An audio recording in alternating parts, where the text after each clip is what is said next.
అబ్బా జీవితంలో ఎప్పుడూ పప్పు రుబ్బలేదు. ఇవాళ నా కర్మ కాలిపోయింది. నా వల్ల కాదు దేవుడు, నా వల్ల కాదు. తప్పే ఉందండి. 25 లక్షల కోసం పప్పు రుబ్బారు. ఇంతకు పప్పు రుబ్బడం అయిందా?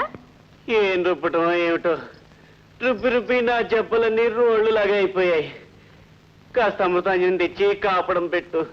రేపు ఆ డబ్బులో వాటా వస్తే ఇవన్నీ మర్చిపోతారు. అంతవరకు అమృతాంజనం రాయవా? నో డార్లింగ్, అవతల నాకు వంట పనుంది. వస్తాను.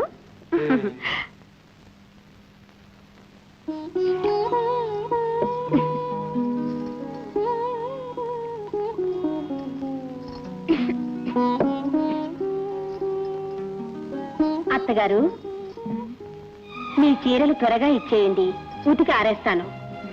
నీకెందుకులేమ్మా శ్రమ. మీరు కాదనకండి అత్తగారు, ఈ రోజు మీ బట్టలన్నీ నేనే ఉతికి ఆరేయాలి. రండి. ఆగవమ్మా, ఆ పని నీ లిస్టులో లేదు. నీ లిస్టులో